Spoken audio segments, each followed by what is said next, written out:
Hello दोस्तों, राधे कृष्णा। मैं नीलम तिवारी आप लोग का अपने चैनल राधे कृष्णा में स्वागत करती हूँ। उम्मीद करती हूँ आप लोग स्वस्थ होंगे, मस्त होंगे। भोलेनाथ की कृपा सभी भक्तों पे बनी रहे।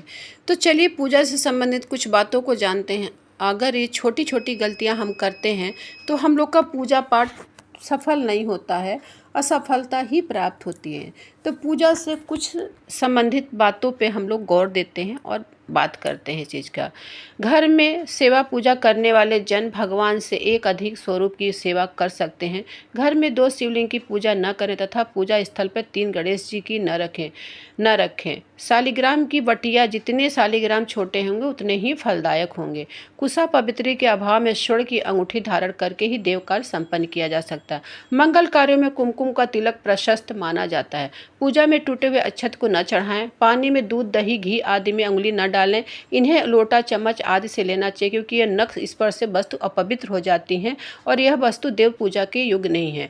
तांबे के बर्तन में दूध, दही या पंचामृत न डालें क्योंकि यह मदिरा के समान हो जाते हैं। याचमन 3 बार करने का विधान है। इसमें त्रिदेव ब्रह्मा, विष्णु, महेश प्रसन्न होते हैं। दाहिने कान का स्पर्श करने पर भी याचमन के तुल्य माना जाता है।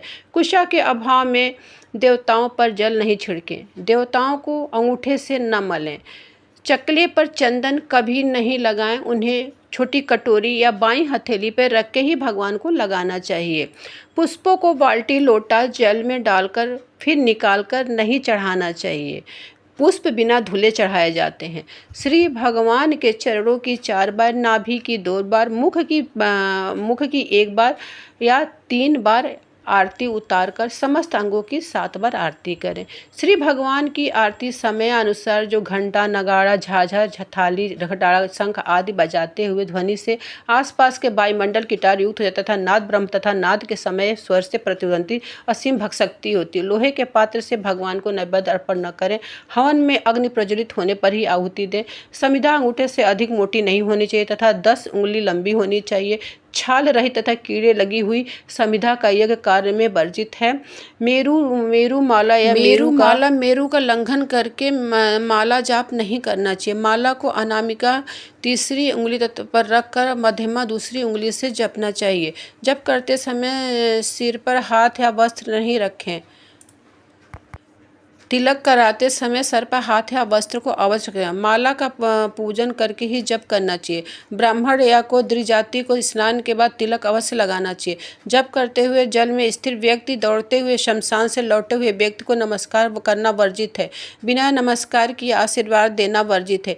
एक हाथ से प्रणाम करना वर्जित है। सोए हुए व्यक्ति का चरण स्पर्श कभी नहीं करना चाहिए। बड़ों को प्रणाम करते समय उनके दाहिने पैर पर दाहिना हाथ और बाएं पैर पर बायां हाथ छूकर ही प्रणाम करें। जप करते समय जीभ या होठ नहीं हिलना चाहिए। इसे उपाशु जप कहते हैं। इसका फल 100 गुना फलदायक होता है। जप करते समय दाहिने हाथ को कपड़े या गौमुखी से ढककर रखना चाहिए। जप के बाद आसन के नीचे की भूमि को स्पर्श कर नेत्रों में लगाना चाहिए। संक्रांति, द्वादशी, अमावस्या, पूर्णिमा, रविवार और संध्या के समय तुलसी दल नहीं तोड़ना चाहिए। दीपक से दीपक को नहीं जलाना चाहिए। यज्ञ, श्राद्ध आदि के काले तिल का प्रयोग करना चाहिए, सफ़ेद का नहीं करना चाहिए। शनिवार को पीपल पर जल चढ़ाना चाहिए। पीपल की 7 परिक्रमा करनी चाहिए। पीपल का श्रेष्ठ माना गया किंतु रविवार को परिक्रमा नहीं करना चाहिए। कुमड़ा, भजन तथा नारियल आदि को स्त्रियां नहीं तोड़े, न चाकू से काटे, यह उत्तम नहीं माना जाता। भोजन प्रसाद को लांघना नहीं चाहिए। देव प्रतिमा देखकर अवश्य प्रणाम करें। किसी को भी कोई वस्तु या दान दक्षिणा दाहिने हाथ से देना चाहिए। एकादशी, अमावस्या, कृष्ण चतुर्दशी, पूर्णिमा व्रत तथा श्राद्ध के दिन, कर्म कांड के दिन दाढ़ी मूछ नहीं बनवाना चाहिए। बिना योगोपति तथा शिखा बंधन के जो भी कार्य किए जाते हैं वह निष्फल हो जाते हैं। यदि शिखा नहीं है तो उस स्थान का स्पर्श अवश्य करना चाहिए। शिव जी की जलधारी उत्तरमुखी रखें। शंकर जी को भी शिवरात्रि के सिवा कुमकुम नहीं लगाना चाहिए। शिव जी को कुंद, विष्णु जी को धतूरा, देवी जी को आंक तथा मदार और सूर्य को भगवान को तड़गर के फूल नहीं चढ़ाते। अक्षत देवताओं को 3 बार तथा पितरों को लिए 1 बार धोआ जाता है। बेलपत्र न मिले तो चढ़ाए हुए बेलपत्र को फिर से धोकर चढ़ाया जा सकता। पत्र, पुष्प, फल या मुख नीचे करके नहीं चढ़ाएं। जैसा उत्पन्न होते हैं वैसे ही चढ़ाएं, किंतु बेलपत्र उल्टा करके डंटी तोड़कर शंकर पर चढ़ाएं। पान की डंटी का अग्रभाग तोड़कर चढ़ाएं। सड़ा हुआ पान या पुष्प नहीं चढ़ाएं। गणेश जी को तुलसी भाद्र शुक्ल चतुर्थी को चढ़ती है।